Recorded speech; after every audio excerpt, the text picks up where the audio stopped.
Welcome to Porch Play Chats, sponsored by the American Association for Promoting the Child's Right to Play, or more affectionately called IPA-USA. IPA-USA is the USA affiliate of the International Play Association. You can find more about them at ipaworld.org or about IPA-USA by IPAUSA.org. So in order to advocate for play, we introduce Porch Play Chats, and these are conversations with folks who are just as passionate about play as we are. And we're in our third year of taping, and by next week, we'll have over 100 Porch Play Chats that are free to you on the IPA-USA website. So you can go to the IPAUSA.org website. Up on the top right-hand corner, subscribe to our YouTube channel and be a friend on our Facebook page, and magically every Monday a new Porch Play Chat appears. I'm Deb Lawrence, and I'm the president of IPA USA, and with me on the porch is Lisa Murphy, one of our board members. Hey, Lisa. Hello. And joining us today is Angie Nastovska. Close? Am I close, Angie? Yes, it's perfect. Oh my God, even perfect. Really good. You're getting really good. I'm really getting really good with it. Angie currently works as a member of the iLEAD Maker Schools Network team as Director of Humanities, Innovation, and Academic Rigor, which is why we love her, because she's really going to talk to us about what that means with play. She's been passionately working to establish a national and global presence as a change agent. And I'm going to list for you in the YouTube channel and on the Facebook page when we release the Porch Play Chat all about the Playmakers Institute. And Angie will talk to us about that, as well as some of their schools that go from preschool all the way up through, we're into secondary, right? 9th grade at iLEAD Agua Dulce. Yes. These are amazing resources for you. So I hope you will explore them. So today we're going to talk about rigor and relevance in play-based learning. This is driving me crazy.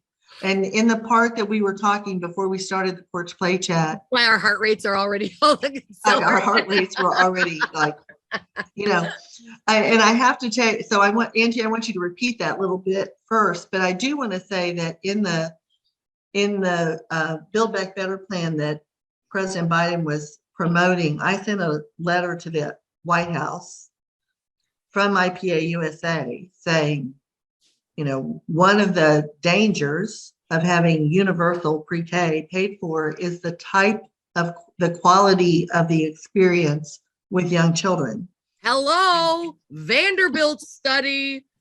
And we would be happy to support the initiative and provide consultation and research to support the importance of that experience.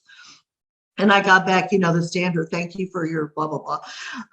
But I felt like I had to say it because, sometimes what you think should be happening in a pre-K program is really harming children's development. And so I want you to go back to that whole dichotomy that we were talking about in the new language that they're trying to use. Absolutely. Yeah. I just want to start off with a premise. I mean, it's research rooted, but first off, it's very interesting that as human beings, we always go with this bombastic, huge initiatives without even pausing to say who would know best. Mm-hmm. And it's really surprising to me that the International Play Association, it's not directly involved, and if not leading the initiative for universal TK, but that's probably something for a different meeting. And the thing is that we attempt to, but then we're not embraced, right? And so I said to Cynthia Gentry, who's on the UNCRC campaign to try to get the Convention on the Rights of the Child actually ratified in the United States, since we're the only country that has never done that, right? Of the organized countries that are part of the UN. involved. And, I said, I think what we have to do is get our name out there much more so people see us as the lead organization, because I do think that IPA-USA has the right approach, and the IPA world has the right approach to how learning takes place and the importance of play. But we're not as prominent as some of those other organizations that might not be promoting it Appropriately. appropriately. Absolutely. And Yeah. also, I mean, look at the network that supports you guys. Look at all of us that we are on it. We're here from with and for passion. We're here because we are doing it. We're practicing it daily, and we see kids thrive, and we know it's research supported and it's the right thing to do. So it just makes me sad that the right resources are not used. Let's put it that way. That, as you said, the organizations and unfortunately the entities that do have money for strong marketing get into it as a marketing component rather than what's natural. But anyways, the background to it is, if we look at current traditional schools, kids must wait or to engage in the learning that's most meaningful to them, which is play, and only the luckiest of the few get to participate in interest-driven after-school programs such as maker spaces, museums, and library workshop, according to Pepler's research. And this is, imagine, 2014. So fast forward, now it's even worse than better, because such programs often feature apps, virtual worlds, virtual tours, video games, new technologies, where parents simultaneously engage on their phones or technologies instead of these after school programs and opportunities being a possibility and opportunity for parents, because they haven't seen their kids all day, to re-engage and reconnect and to reestablish the values. So what we do, we tear everything apart. We take play out of education. We take play out of school, and all that to foster something that nowadays has emerged. And as Lisa said, it's the same thing, just putting a different bow on it. The dichotomy play rigor, which has become like a binary theory now, where the play-based curriculum, it's allegedly simplified and frivolous, which it's the contrary. Play-based curriculum, it's not simplified, it's not frivolous or detached from any disciplines, if so. And children do engage in complex problems. On the contrary, believe that no, all they do is play. Yes, if you ask them, but that's the best thing, because kids say all we do is play.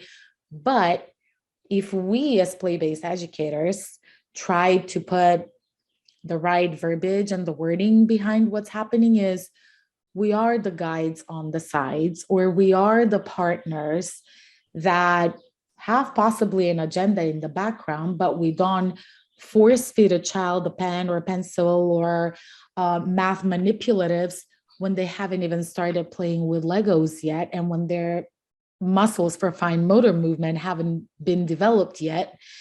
And we don't force labels because those milestones are not in place yet. But what we do is we understand that child development is at their own time, and every single child develops at their own time, just like kids start riding a bike at different ages, kids start crawling at different months, kids start walking at different months. Why do we, for some reason, when kids enter, even now it's going to be sad, but even TK, we feel like these are the standards that kids must accomplish. And on top of that, we must test them too, to make sure they're not there. And if not, they're not there yet, we must provide a label to offer disability services because they're not there yet. So I'll pause. And it's obvious that people who make those decisions have no understanding of child development, right? I mean, you have to go back to the basic. Child development is the basic knowledge, and you can't just take one course, right? I've been teaching child development for 25 years. I still have aha moments when I'm teaching child development all the time. It's not like, and I teach the course, and I'll tell students, I just had an aha moment. I've been teaching this course for 25 years. And it's not, you just can't just take one course and think that you've got it. It's like learning the theorists, right? Oh my God, the first 2 times I took a theoretical foundations course, I was like, okay, which one said this and which one said that? And it wasn't until, the master's degree that it actually sunk in, right? And then the doctorate that you really delve deep. It's ludicrous to me that the people making these decisions, whether it's rigor, is it rigor or is it play, right? It's ludicrous to me that those people have no idea what they're talking about, yet they're the people being heard, and that's frustrating. Well, Yeah, it's awful ballsy because we don't go do that to their policies, right? We don't decide all those other, I mean, I can't even make a comparison because I would sound like an idiot, but but we don't do to them what is constantly and historically been done to our profession for no reason other than we work with young children, and young children don't vote. And so therefore we're cast aside, and by virtue of perhaps guilt by association, everybody working in the profession gets cast aside as well. And here is the one of the perpetuated problems when kids do come to those rigorous courses in high school, the AP, the honors, whatever. When they don't perform, and when we look at what's the measure for performance and success, which is the route memorization and being able to answer a question or to sit on a test, which is completely contrary to what's happening after you get a degree. It's so unfair that we do schooling to kids to prepare them for nothingness, because what we keep receiving from colleges and universities that do prepare them for life, which are the CT colleges and universities that are actual life instead of preparation for life, MIT, all the ones that really allow the kids to take ownership of the field of studies and be the person in the studies. We constantly get back, and for everyone that doesn't know, our schools are K through 12 education. We always get back the information that kids are not prepared, but then we say, but have you talked to high schools? Like, what are they preparing them for? And then when we debunk all that back, kids are insecure. Yeah, because we don't allow them to play. We don't allow them to make choices. We don't allow them to take risk, or all the risks are predetermined for them. Right. You go down the slide only one way. Why? If my child, wants to go up a slide and explore falling down, I would let him. And I understand it's not for everyone, but at least allow me to do it and don't judge me. So I think that's another thing. Our society has come to some sort of the worst standard ever, because we tend to believe in something that's not true. But not only that, we hold others to that standard. And I'm talking this about everything: moms, parents, friends, educators, siblings, all of it. Because when you pause, it's like the young siblings that watch other siblings at the park, or that mentor at home. It's like, why are you asking your little brother to solve an equation in that way? And I often get, well, Miss Angie, because that's the right way. And I'm like, okay, can you tell me more about the right way? And then of course the little kid will be like, well, what if I pull this number here and that number there? And I'm like, you just go right ahead and see. And then from the older sibling, you get, but no. In school, we're taught that it always goes back to in school, we're taught. So I think as people that are supporters of the International Play Association, I think on my, when I die, it's going to be on my tombstone. It's going to say, I tried. I really tried. And that's what I vouch. I'll go against every single force, and I don't care how wrong I am, because I know it works. And let's go back to rigor and kids learning how to read.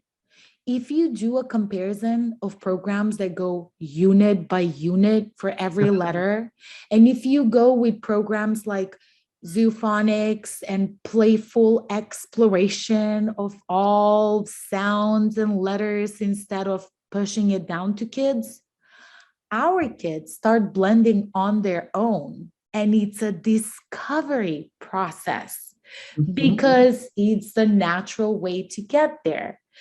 Versus the standardized way when we do the time tests and blends every single week of you must have these, if not, you're staying after school until you get them.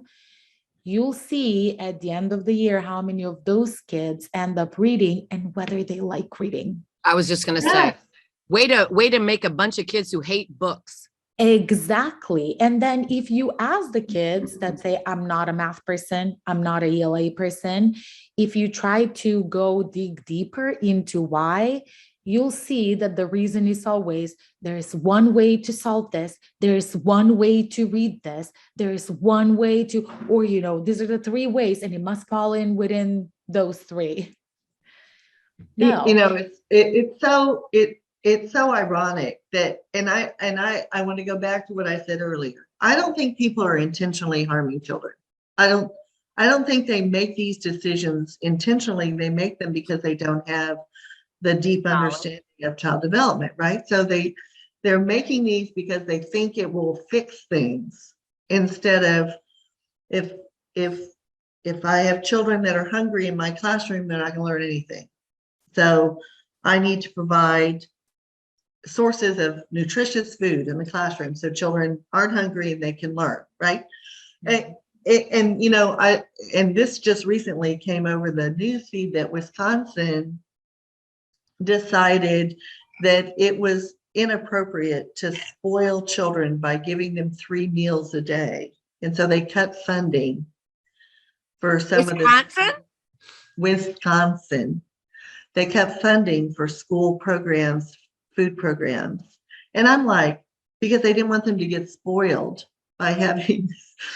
Wow. Oh yeah. We need to close this right now and I'll go call somebody in Wisconsin. Right. And it's the same thing, taking away playtime. Yeah. It's too much for kids to play because they forget what they've been learning.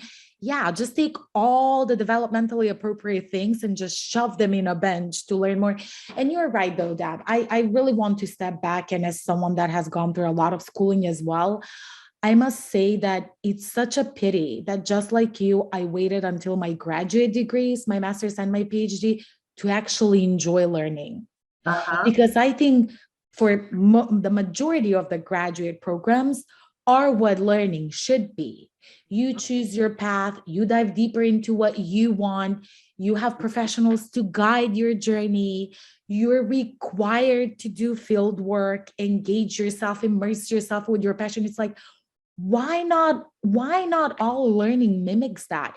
And let me connect to the topic. Rigor and relevance is there. And I'm not saying that I'm against people knowing the standards and the checklist, but my biggest protest is on the how we do. I'm not against the what. I mean, yes, there was tons of research to design and develop standards and the developmental checklist and milestones. It's just as educators, I feel it's our job to really know and be in tune with the needs of our kids, of how we incorporate them. And by no means am I saying it's an easy job, and it takes a lot to get there, to make it super play-based and super immersive. But let's just try, and one thing at a time. Don't go and just toss all the curriculum and go full play-based. Try a little bit, try organize milestones around the play that's happening in the yard, let's say. And science and math are always the one. How about you put some loose parts and still have the same problem that you want the kids to do in class, but just for the sake of playing as adult, put the problem out there where the loose parts are and say, what can you do with this? That's it. Just say, what can you do with this? And allow play to happen and learning to happen, because the kids that can read might read it. The kids that don't, they'll ask you, what is this? The kids that need help, they'll come and say, hey, can I ask you something? The kids that don't need help will engage in parallel play or observation. I mean, there's so many things. And all that I'm saying is, Don't ditch everything. Just try. If you are completely against play, just try during that time that we think it's lost time, the recess, the yard play.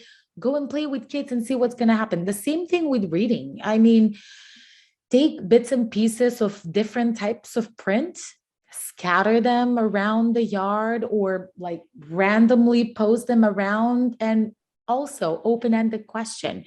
What do you notice today about our yard? And just let kids be. Same thing about science. You want to teach kids about motions and forces, put things that kids can pull, push, and the same thing. Just do a little provocations and say, when you put all this together, what do you think will happen? Or the same thing, teaching kids about colors. There's no need to introduce them to color wheel if they don't even know what colors can do. Put them out there again. Just randomly ask them to experiment with, or don't ask anything. Just put the stuff out there and they'll realize it. So there's the rigor, and this is for the early ages, but I mean, there's rigor and play combination with every grade level and age and stage. I just completed a week of systems thinking games with high schoolers, where you actually use games to teach them about systems, to teach them have about somebody you need to meet. He was our first interview today. Jared Yes. Fishman. Jared Fishman from New York, upstate New York. Okay. Right. And I'll send you his email. He's a gamer that is a social studies teacher in middle and secondary and uses games to teach history. Oh, awesome. Oh, Right. that would be awesome. And you see, that's another that subject that people say, it's like, what is the relevance of history? You'll never know, and not a single child will ever remember anything until you make it relevant. How do you make it relevant? Play and project-based learning. Yeah. Until you help kids reenact it, do something with the content to make it personally meaningful or relevant, or something meaningful or relevant around themselves, they'll never care and they'll never learn it or remember it for that reason.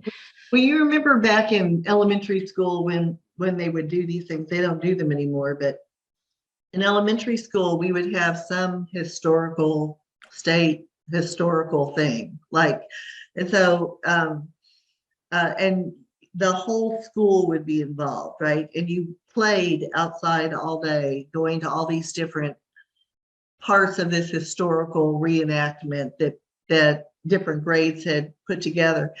And I learned more in history that way than I ever did in taking the stupid test, right? So it is meaningful, relevant, experiential, hands-on, active.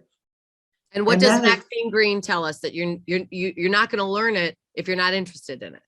That's exactly and right. not to minimize it or make it sound superficial or flighty, but if nobody cares, and it's not like they're like, oh, we don't care. It's not like that kind of care. It's like, if I have no vested interest in the topic at hand, it really doesn't matter how many hours my adult has put into planning something, because I don't care.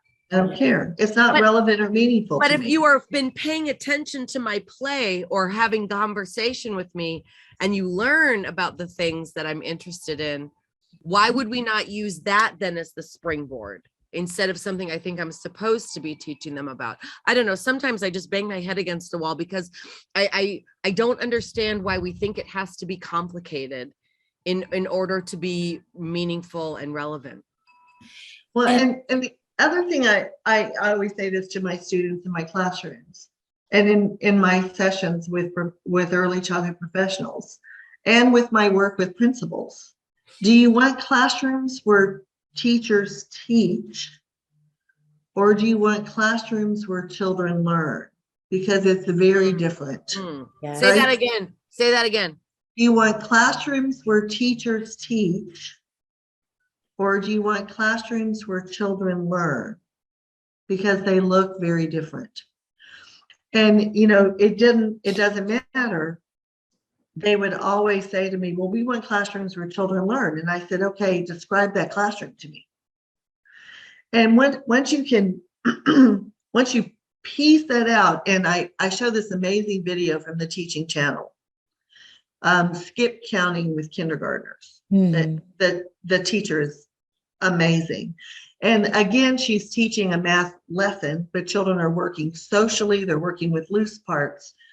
It's integrated with social skills, emotional skills, math skills, literacy skills, fine motor skills. It's the most amazingly beautiful, integrated 45-minute lesson.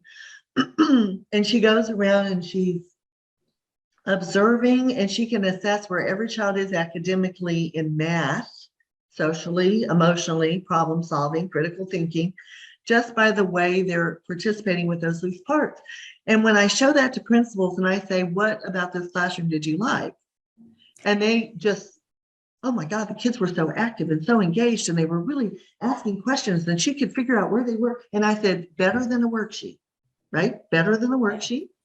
And that is their aha moment. So it's not like it's not possible to change this trajectory that we're on.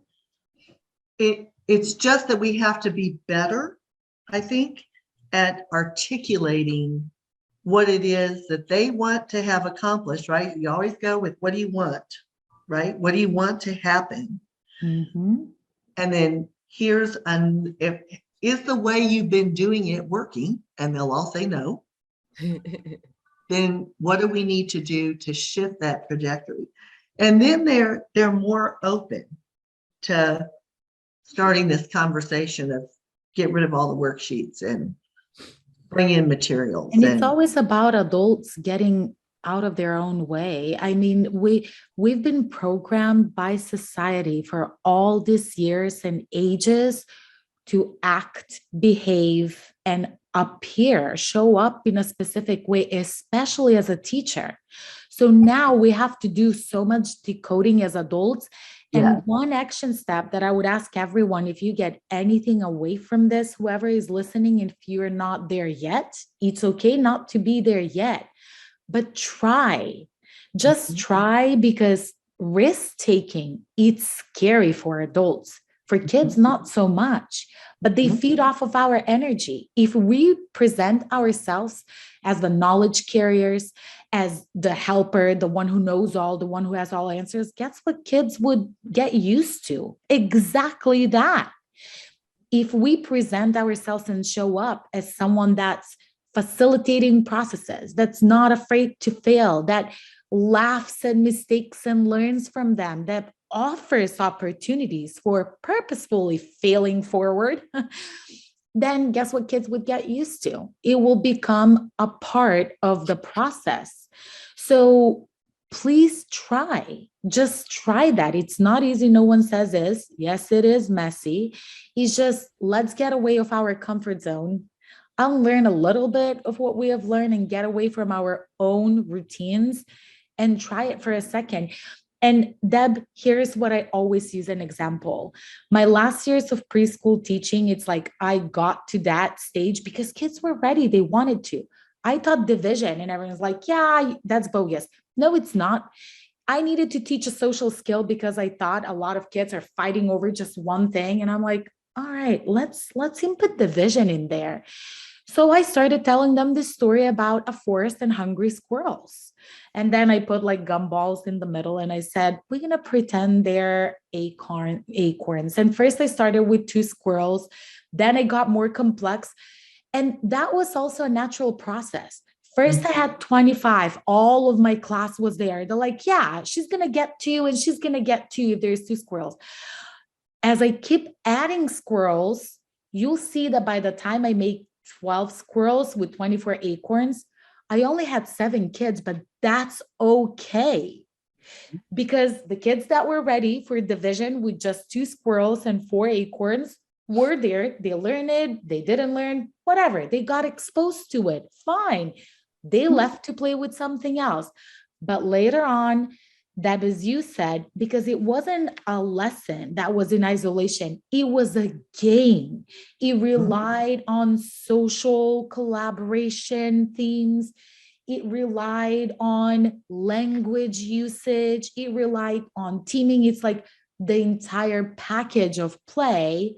Mhm. And naturally, the kids that were ready, they stayed longer. The kids that weren't stayed for whatever they were ready for. And then they went to something else.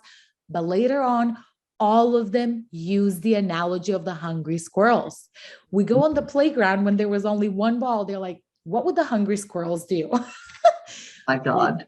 All right, cool. They learn how to divide, but also it's a lifelong lesson for social play. So there is always a way, and it's hard. But if I sat down and I said, today we're going to learn about division, first off, the word division, when are kids actually ready to learn it? But if you say share, and how are we going to share? It's an open-ended problem that third, fourth grade kids would do it and still not get it until maybe the summer break comes and they have time to apply it. But there's always a way. As adults, let's just please try. Let's try it. And there are folks here to help you. I mean, you don't have to do this on your own, and you don't have to feel like you're the only person. Just watch the 100 Porch Play Chats. There are peeps out there that believe the same way that you do, and we're here to support you. And there's a risk in trying something new, but I think what you'll get if you try it is you'll get this internal, wonderful, intrinsic feeling of, wow, that went really well. Yes. I should do more of that. Let's do that again. Let's do it again. Let's do it for a little longer. Hey, Deb, just to juxtapose it, how many teachers in a traditional school, especially our new people that are fresh coming out of a credentialing program, teach a lesson, the bell rings, they stop and they're like, I wonder, how did that go? With play-based learning, you never get that. One thing, if there is one thing that you're looking out there as like an adrenaline rush, it's exactly that. With play-based lessons and learning, kids always give you feedback, and it's on-time feedback. They sometimes even come and say, Miss Angie, that sucked. And I'm like, you're right. I'm sorry, it did. That Next didn't time I'll get work out better. so well. Yeah, and we'll get better.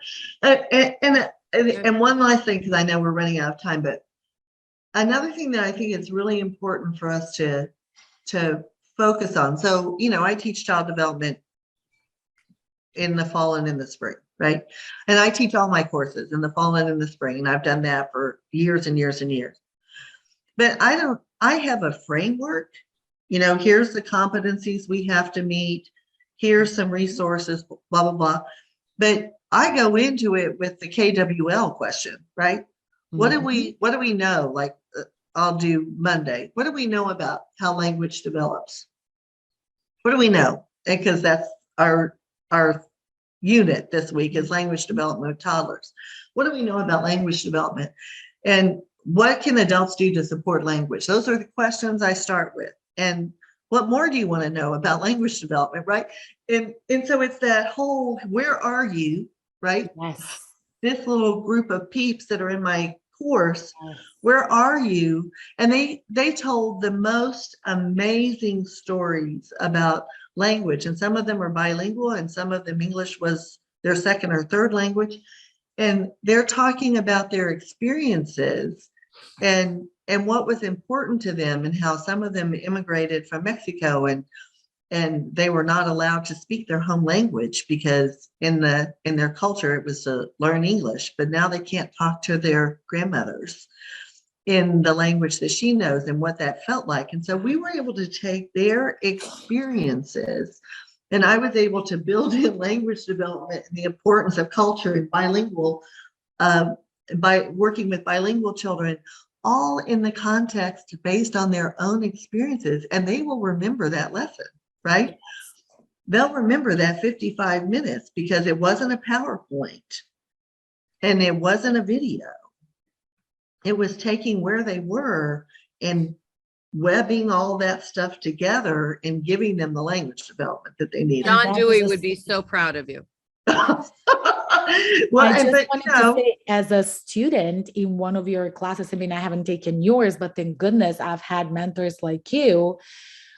One of my preschool kids that's now senior, Every time he sees me, they just moved from Israel. He spoke zero English, but he was fluent in Hebrew. Every time he sees me, he's like, Miss Angie, I still think I'm a great learner and a student because of how much you valued my language. I knew zero, but because of classes like yours, I'm like, let's invite his parents.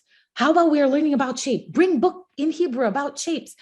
And he would point to it and he'll say them in Hebrew. And then like this, he spoke English, of course, and he's perfect. But out of his entire schooling, he's like, I don't remember anything from my grade school grades, but from preschool, I still remember and value that thing, how much I felt comfortable and not comfortable. I taught him that he has a superpower, and his superpower is bilingualism. Actually, he was trilingual, but languages.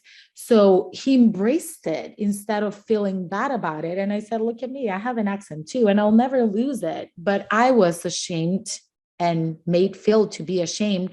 But you're right, Deb, it's super important, especially for early literacy or kids that cannot talk yet, that have been labeled delayed because of the multiple learning two languages. And I said, my God, if you're learning two things at the same time, of course you're not going to do it on the milestone chart, right? But my God, you're going to be leaping over that milestone, because now we don't even start teaching a second language until people are in middle or high school. And the boat has sailed, really. Yes. The boat has sailed after that. And so, it goes back to everything that we do in a classroom with children, or in a classroom with college students, or in a classroom with professionals when we're doing a presentation. All has to go back to what is meaningful and relevant to them, and then you build and web it all together. But in order to do that, you got to understand development. You have to. So, I think that if we think about play is rigor instead of the play or rigor, right? If we change the conversation that when children play, not only are they engaged and active and building on their prior knowledge, but they're learning much more during that play time that they have than they ever will on a test that you give them. And I just want to make one more point. In Bloom's revised taxonomy, remembering is the lowest form of development. It's the lowest form of learning. So why do we think memorizing everything and regurgitating on a test stays with us at all? Not even the educators who should be writing behavioral learning objectives that are much higher order thinking skills. Why then do they think that regurgitating information on a test because you memorized it is ever going to be anything you can apply or analyze or evaluate? And I know you're ready to wrap it up, but everybody watching probably has this in their arm's reach.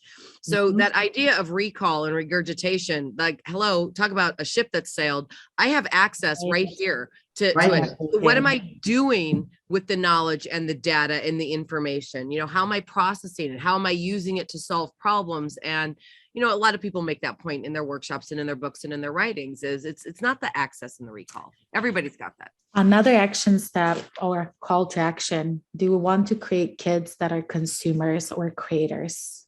Oh, there you go. That's a huge thing. There's a lot of consumers out there. We're clearly consumerist society. And do we want to continue that? And I don't think that's the case. And then the two questions are, what happens when or if we dismiss the supposed oppositional relationship between imaginative play and rigorous standards? And is it possible to rethink our ideas about play and rigor to design and facilitate expanded learning where play, collaboration, and arts are an equal play field, or at least together with science, technology, math, and whatever is right now still separate as this is the core and everything else is separate? Yeah, I don't understand. That's not how humans develop, right? So I don't know why we silo things. But we silo things now because things were siloed for us. It's really hard. And I teach a primary field experience, right? And so we do the responsive classroom in that course. But it is truly amazing to me that we talk about the importance of integrated learning. We talk about how, you don't just have one focus to any lesson or any experience that you're having in the classroom. But when they come to it, so applying it again, there we go. We talk about this, we talk about the importance of it. I give them examples from when I taught kindergarten. But when they apply it, they immediately go back to math from 10 to 1040, science from, But what are my subjects? Yes, it's so siloed. And so then I push back at them and go, what did we talk about? Let's go back to that conversation.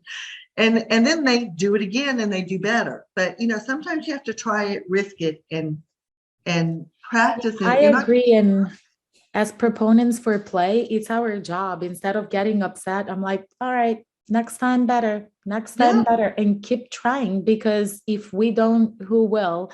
And remember this, when we go to, I keep saying this, when we go to the store, we don't say, all right, now it's map time, let me give change. Oh, now it's ELA time. Okay, hi, how are you today? We don't isolate life in subjects. What we need to think as educator, the applicability of something, applied math, applied ELA. Sure, we can say those if you are such a stickler for differentiating subjects, but at least use the applied and really apply it. Instead of memorization. And so I had this thing that flew in. Oh, and it flew back out only because I need protein. It's like, it's something to do with, it'll come back to me. Somebody else say something, it'll fly back in a minute. I hope, because it was. I'm making notes, sorry. Oh, you're not helpful. I'm not helpful right now. So, but we do need to bring it, we need to start. Yeah, we need to wrap it up because it's time, but we've taken Angie's time. One of the things I want us to think about is here it is. We need to change the conversation to play as academic and rigor instead of play versus academic and rigor. Well, and to that, I've kept my mouth shut about this. Within play, there's evidence of rigor. What I don't, and what I like is not a variable. I don't want to read any more articles about rigorous play or this kind of play or that kind of play or meaningful play or whatever. Like, it's play. And when it is truly child directed with long periods of time with adults serving as facilitators who know when they need to step in and when they just need to keep their mouths shut, you're going to see evidence of all that peripheral stuff. Yes. And that's how you have to frame it, right? The article can be to get them to read it. Of course, it's a clickbait. Yeah. And the article is there, but then you say, so then you break it down to what it actually looks like. And then you talk about why it's important. Angie, as always, I mean, we could talk for hours. And so the proposal for the October 2022 conference is on our website, but I'm going to send it to all the Porch Play Chat people. Sounds good. So stay right there while I close this out. So to learn more about IPA-USA, please visit our website at IPA-USA. And until next time, keep on playing.